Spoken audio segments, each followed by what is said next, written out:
one room and David goes, "Stop making sense." His family had a farm, and he goes, "Yeah, my family has carpenters. Let me see if I can make these risers." So he built the risers up on his farm and brought them down. And we would, we had different designs. Okay, but this one, because Bernie and I had a monitor in ours coming up, and then there was a monitor going forward as well. And it was all then like plugged into the wire as they rolled out. Okay, so Marco wants to know, what are some of the most valuable things you've learned from working with Brian Eno, who produced the 3 albums leading up to Stop Making Sense?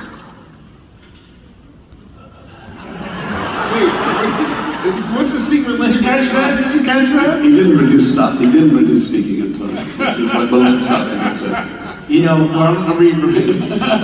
Well, going back like a record before the one that we were touring behind on this, so on Remain in Light, he encouraged us to go in with like some riffs, some little ideas, and says, but no written songs. Which on the record before that, Fear of Music, there was a couple songs where we just had jams and like things, and I would write a melody and words on top of it, and it worked. So it was like, okay, next step, do a whole record where you're just doing that. It was really like, is this gonna work? Can we make real songs about this? Yes, you can. And you end up with not a lot of fancy chord changes.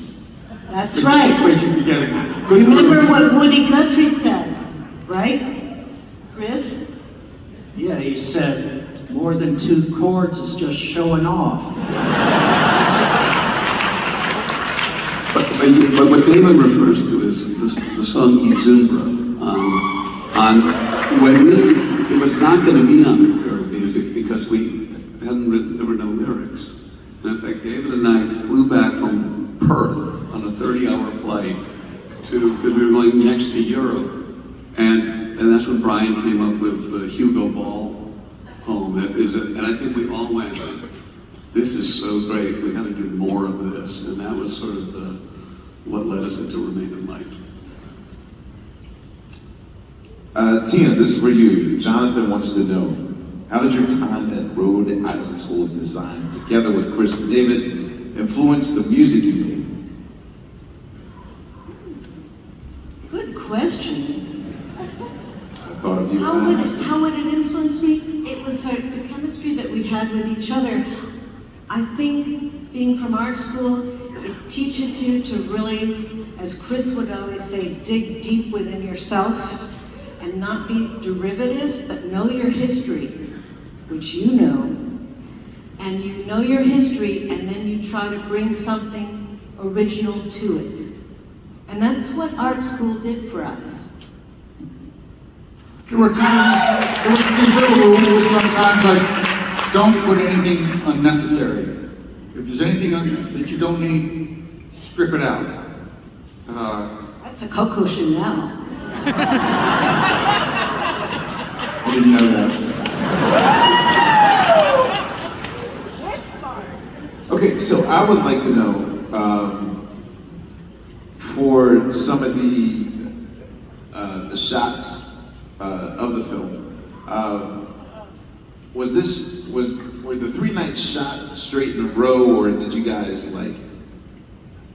were the particular nights that you shot, was it in the mind of, okay, we're shooting this movie, is the audience aware of this? Like, did you stop to give them time to change tape?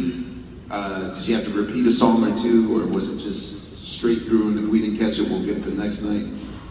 We had to have we had to have 2 tape machines going.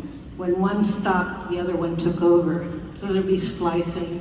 And at the same time, Gary Getzman told us that we should do digital, which was kind of new at the time. And that was very helpful when Jerry and Eric Thorngren came to remastering, remixing and remastering for this version. We also knew that in the process of making a film, there's a lot of copying of the audio. And so we didn't want it to degrade. One important thing is we didn't want to have too many seats taken out for cameras. So one night we had like a railroad track with a dolly at that side, one night coming down the middle, and one night coming down the right side, stage right. And the other thing is that we actually played 4 nights in a row. And the first night was sort of a warm-up. But there is an amusing story, is that the first night we had film, they all got so excited, everyone started at the same time, and they all ran out at the same time. So there was a hole, and they were like, oh my God, we gotta overlap. And then Johnny goes, I guess we gotta overlap when people are starting. But there were no breaks. Yeah, there was nothing. They weren't.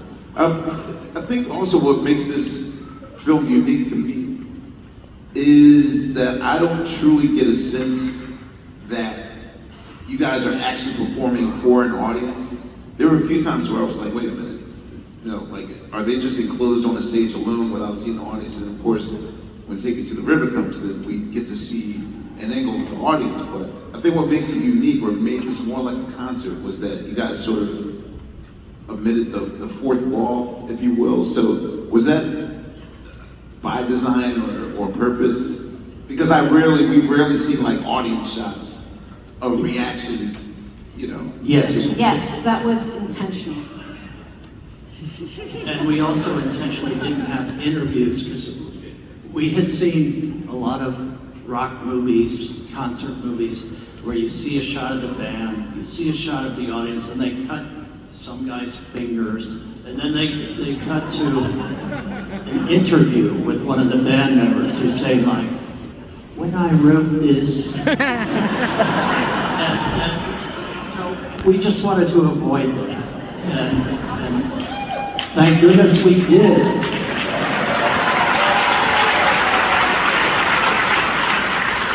Wait, so is this the first Soup to Nuts concert film without any commentary? Because yes, even in the song remains the same, and then the last waltz in Give Me Shelter, like there's dialogue, and so you guys, was it initially like, was there a conversation of, hey, let's make a documentary about the tour, or let's just do straight concert film? No, we just wanted to do the concert just as we were doing it.